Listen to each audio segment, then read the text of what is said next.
Hi everyone, আমি ঋতুপ্রিয়া আর আমার চ্যানেলের নতুন একটি ব্লগে আপনাদের জানাই অনেক অনেক ওয়েলকাম। আজকের ভিডিওটা না আমার অন্যান্য ভিডিওগুলোর তুলনায় একদম আলাদা।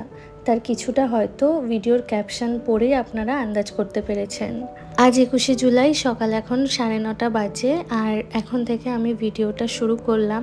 গত 17ই জুলাই সন্ধ্যে 6:30 নাগাদ আমার ভাবি দাদা মানে আমার মায়ের বাবা আমাদের সকলকে ছেড়ে চলে যায়। আমার দাদুর শরীর গত 8 মাস ধরে ভীষণ খারাপ ছিল। আমরা এক্সপেক্ট করছিলামই যে হয়তো খুব তাড়াতাড়ি আমরা এমন একটা সংবাদ পাবো। আসলে গত 8 মাস ধরে আমার দাদু যা কষ্ট পেয়েছেন, বিশেষ করে লাস্ট এই 2 সপ্তাহ ধরে, তা না চোখে দেখা যাচ্ছিল না। তো সেই ক্ষেত্রে বলবো আমার বাপি দাদা এই মৃত্যু যন্ত্রণা থেকে অ্যাটলিস্ট মুক্তি পেয়েছে। আর এই আকস্মিক ইনসিডেন্টের জন্যই আজ আমার রুড়কি ছেড়ে কলকাতা যাওয়া। আর আমি না আজকে একাই যাচ্ছি, অভিজিৎ আমার সাথে যেতে পারবে না। মানে ও আমাকে দিল্লি এয়ারপোর্ট অবধি ছেড়ে আসবে, তবে কলকাতা অবধিও যেতে পারবে না। কারণ আইআইটিতে এখন নতুন সেমিস্টারের সময়, আর ফার্স্ট ইয়ারের সমস্ত স্টুডেন্টরাই কিন্তু মোটামুটি আর 4-5 দিনের মধ্যে ক্যাম্পাসে চলে আসবে। আর অলরেডি অভিজিতের ক্লাসও শুরু হয়ে গেছে, তো সেই কারণে ও আর আমার সাথে যেতে পারছে না। এই প্রথমবার আমি একাই ট্রাভেল করছি এতটা দূরে। 18 তারিখে আমি আমার ফ্লাইটের টিকিটটা বুক করে ফেলেছিলাম, তবে আমি চাইলে হয়তো আরও 2 দিন আগেই যেতে পারতাম, কিন্তু যেহেতু একা যাচ্ছি সেই কারণে আমার মানসিক একটা প্রস্তুতিরও দরকার ছিল। তার কারণ আমার বাপি দাদার মৃত্যু সংবাদটা পেয়ে আমি ভীষণ পরিমাণে ভেঙে পড়েছিলাম। আর সেই সময়টাতে না আমার পক্ষে একা ট্রাভেল করা একদমই পসিবল ছিল না, তার কারণ আমি ভীষণ প্যানিক করি। আর আমি না প্রচণ্ড উইক হার্টের একটা মানুষ, খুব অল্পতেই আমি ভেঙে পড়ি। সেইখানে তো এখানে এত বড় একটা ঘটনা ঘটেছে, তো আমি একটু হাতে সময় নিয়ে যেতে চেয়েছিলাম, যাতে করে মোটামুটি 1-2 দিনে একটু নিজেকে সামলে নিতে পারি। এবার অনেকেই মনে হতে পারে যে এত বড় একটা অ্যাক্সিডেন্ট আমাদের সাথে ঘটেছে, সেখানে আমি ভিডিও বানাতে বানাতে যাচ্ছি। সত্যি কথা বলতে গেলে আমি একদমই ভিডিওটা বানানোর জন্য রেডি ছিলাম না, আর ভিডিও বানাবো তো আমি ভাবতেই পারিনি। কিন্তু অভিজিৎ আমাকে বলল যে যেহেতু আমি একা একা ট্রাভেল করছি, আমি যাতে একটা ভিডিও অ্যাটলিস্ট বানাই। তার কারণ যতক্ষণ আমি ভিডিও বানাই না বা ভিডিও ক্যাপচার করি, ততক্ষণ আমার মাইন্ডটা একটু অন্যদিকে ডাইভার্ট থাকে। আদারওয়াইজ আমি যদি কোনো কাজের মধ্যেই না থাকি না, প্রচণ্ড পরিমাণে ওভার থিঙ্কিং করি, আর সেইখানে আমার একা ট্রাভেল করাটা হয়তো একটু টাফ হতো। তো সেই কারণেই ওর কথা শুনে ভাবলাম যে না, ঠিক আছে, ভিডিও একটা বানাই, তাহলে অ্যাটলিস্ট আমার মনটা একটু অন্যদিকে থাকবে। রুড়কি থেকে আমরা 10টা নাগাদ বেরিয়েছি এবং আমার ফ্লাইট আজকে বিকেল 5টার সময়।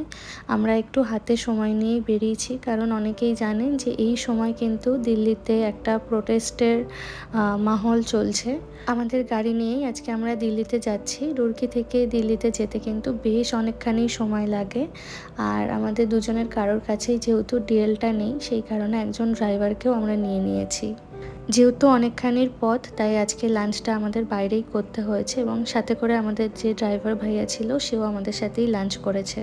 এয়ারপোর্টে ঢুকে আমি সেরকম একটা ভিডিও নিতে পারিনি, তার কারণ আমার ঢুকতে ঢুকতে অনেকখানি বেশ লেট হয়ে গিয়েছিল। আমি ভেবেছিলাম যে 3টের মধ্যে হয়তো ঢুকে যাব, কিন্তু সেখানে ঢুকতে ঢুকতে আমার অলমোস্ট 3:40 বেজে গিয়েছিল এবং 4:10 থেকে কিন্তু বোর্ডিং স্টার্ট হওয়ার ছিল।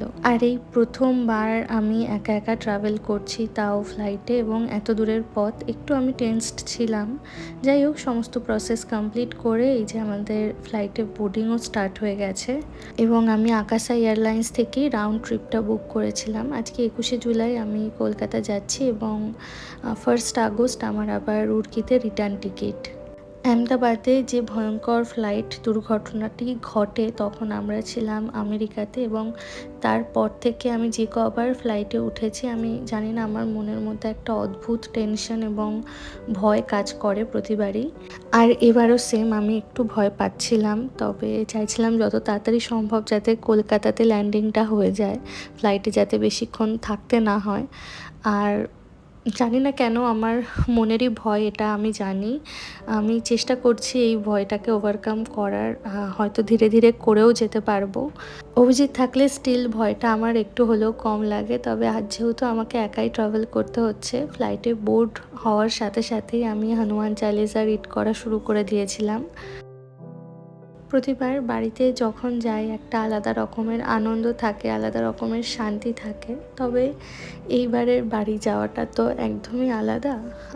মানে কোনো আনন্দ বা কোনো অনুষ্ঠানের পারপাসে বাড়িতে যাওয়া হচ্ছে না।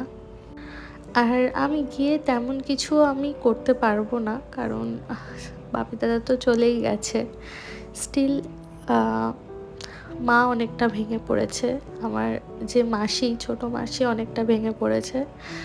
তো ওদের কাছে একসাথে হয়তো কিছুটা সময় কাটালে আমি নিজের মনকে একটু শান্ত করতে পারবো। তো এই কারণেই কলকাতাতে যাওয়া হঠাৎ করে। আর আরও একটা জিনিস হচ্ছে, বিয়ের পরে আমাদের বিয়ে হয়েছে অলমোস্ট 3 বছর হতে চললো। আর এই প্রথমবার আমি অভিজিৎকে ছেড়েই এতদিনের জন্য আলাদা থাকছি। সেটাও কোথাও গিয়ে আমার কাছে একটু পেইনফুল লাগছে, কারণ যেহেতু একটা অভ্যাসের মধ্যে আমি ছিলাম, একটা রুটিনের মধ্যে আমি ছিলাম, হঠাৎ করে সেটা থেকেও একটু ডিটাচ হয়ে যাচ্ছি। আর কাল থেকে দেখছি যে অভিজিতেরও মনটা খুব একটা ভালো না, যেহেতু এতদিনের জন্য আমাকে যেতে হচ্ছে। আর আমারও কোথাও গিয়ে একটু হলেও খারাপ লাগছে, বাট কিছু কিছু সময় তো থাকে যে কিছু করার থাকে না, সিচুয়েশনে যেটা হয় সেটা মেনে নিতে হয়। যাই হোক, আমার ভীষণ পরিমাণ এক্সস্টেড লাগছিল, শুধু মনে হচ্ছিল কতক্ষণে ফ্লাইটটা ল্যান্ড করবে।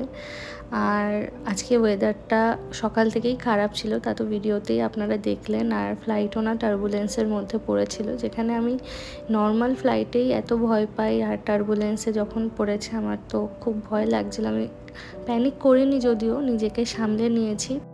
যাই হোক, এটাও একটা এক্সপিরিয়েন্স হলো আমার একা ট্রাভেল করার। আর আজকে ফ্লাইটে সকলকে এরকম একটা কিট দিয়েছে পেফোরা থেকে।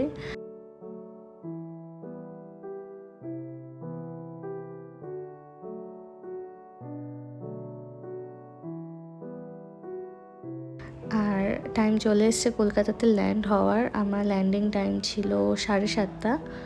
আর আজকে আমার বাবা আমাকে নিতে আসবে। কলকাতাতেও দেখলাম যে ওয়েদার খুব একটা ভালো নয়, মেঘলাই ছিল। আপনারা যারা যারা আমার আজকের এই ভিডিওটা দেখছেন এবং আমাকে একটু হলেও ভালোবাসেন বা আমার ভিডিওকে একটু হলেও ভালোবাসেন, তারা দয়া করে ভগবানের কাছে প্রার্থনা করবেন যাতে আমার বাপি দাদার আত্মা শান্তি পায়। কাল রাতে আর ভিডিওটা শেষ করা হয়নি, এতটাই এক্সস্টেড হয়ে পড়েছিলাম। আর আমি কিন্তু আমাদের মধ্যমগ্রাম ফ্ল্যাটেই কালকে রাতে ফিরেছিলাম।